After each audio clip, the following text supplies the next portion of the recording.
Danny was fighting a ghost squid thing that fired ink at him, with them dodging and telling them careful. He just got his suit cleaned, with Cujo jumping up and grabbing one of the tentacles and shaking his head, swinging them downwards towards the ground, and then standing on top of them with our hero telling him good boy before capturing the squid into the Fenton thermos. Danny pat Cujo's head as his cell phone began to ring, and so he answered it, with Sam telling him that there was some sort of wolf ghost thing attacking over by the Nasty Burger. Cutting to them getting there, we see Sam up against the wall with the wolf growling at her, but was attacked by Cujo and knocked over as the two began to fight. Danny joining in and blasting the wolf with a ghost ray, giving Cujo the chance to pin them, and into the Fenton thermos they went. Sighing, Danny says he wishes he knew where all those ghosts were coming from before getting a call from Tucker about a ghost snake at the park. With an annoyed expression, Danny then whistled for Cujo and off they went. We then cut to Jack showing off a genetic lock that he keeps playing with, letting more ghosts out and going to the ghost zone. Seeing a guy on a motorcycle telling their shadow to keep the portal open as they drove their motorcycle through, but the door clipped the girl riding on the back of the bike's hair. The girl, Kitty, the guy had called her, told him to find a new host for her and not to forget her, passing him some of her stuff, telling them she could possess whomever he got to wear them, and then vanished back into the ghost zone, telling him not to forget her, calling him Johnny, and he'd sworn that he would before driving out of the portal and spotting Jazz, thinking she was convenient. He then phased out of there. Danny and Cujo take out the snake as our hero's ghost sense goes off again, and they see Johnny driving off on his motorcycle, and he began talking into his ring, telling someone that he was working on it. They were gonna try to get the first girl he saw outside the ghost zone to wear her stuff, calling the person on the other end Kitty, showing that he could talk to his girlfriend through his ring. Our hero tells Johnny he's speeding, to which he'd ordered his shadow to attack, making it knock Danny back before slicing through a lamppost, making it fall. Though thankfully, since Cujo joined Danny, he was able to grab the post without it busting the thermos as it did in the show, and thus the ghosts that were caught did not escape. Danny and his friends were later walking out by a carnival when Johnny showed up, telling his shadow to take out a truck, which it did, making it crash into the roller coaster and launching some riders into the air, which Danny had to save in ghost form, almost missing one had it not been for Cujo catching them on his back mid-air and then sitting onto the ground, making them slide down his back, with Danny dropping the other kids nearby. They heard Jazz scream and went to help, but she'd almost been hit by it had it not been for the ghost from earlier on the motorcycle saving her at the last minute. Danny then ran over in human form, asking if she was alright, to which she told him that she was fine thanks to, and then the ghost introduced himself, telling them that his name was Johnny, before asking Danny if he should be somewhere else, making Danny's eyes flashed green in response as he asked shouldn't they be the ones somewhere else. Jess takes note of that, but wasn't quite sure why it happened. She'd slowly grown more used to his eyes flashing colors, but hadn't put all the pieces together just yet, and she told her brother not to be rude before introducing herself to Johnny, to which he'd offered her a ride home, handing her the extra helmet, along with a scarf, as he told her that the wind can get bad for those not used to it. So she wrapped it around herself, and her eyes glowed for a second before they then headed off.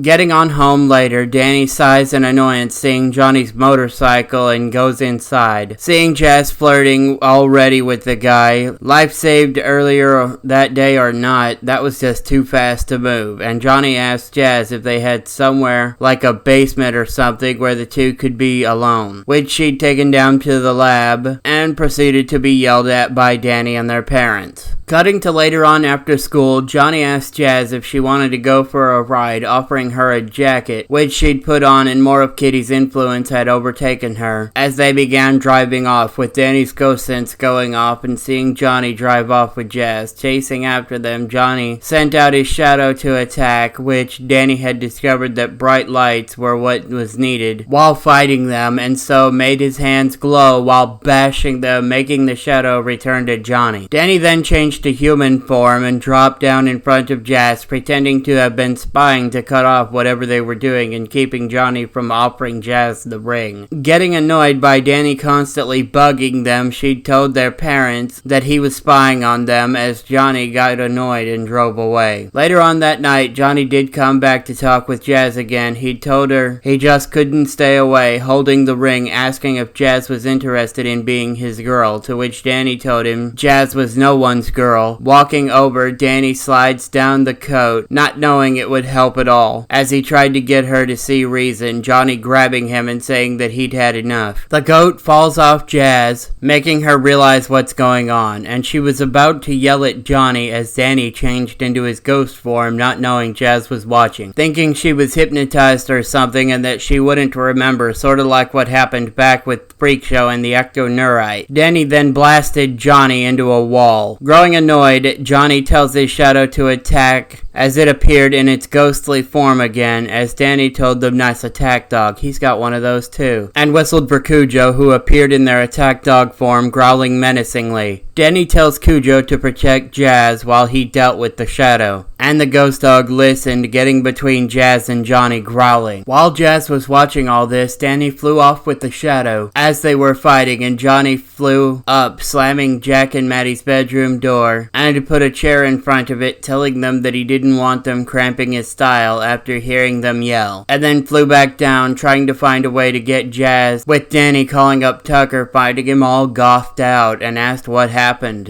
exactly. Tucker told them that, long story short, he lost a bet, then asked what he needed. Our hero then tells Tucker the plan and asked if they could do it, to which they said given enough time, of course they could. Just keep the shadow busy until then. Danny told them that shouldn't be too hard, blasting at the shadow with a ghost ray to get their attention, and continued to fight them. After Tucker told them that they were prepared, Danny flew down to where he was supposed to meet up with his friends and told them to hit it. This was Tucker's cue to do his thing and kicked on the field lights, making the shadow cry out in pain, with Danny catching them in the Fenton thermos, thanking them for their help. But now he had to go after Johnny himself. Nodding, they let him head off, with our hero returning to the lab, where Cujo was still protecting Jazz. He told them that their shadow's been taken care of and he was next, blasting Johnny with the Fenton thermos, capturing him in there too, before changing back to human and telling Cujo to hide. Once they were safely hidden away, Danny helped Jazz get back to bed and fried the DNA lock so his dad would stop playing with it and letting out even more ghosts. We move on to the next day, as it seemed as if Jazz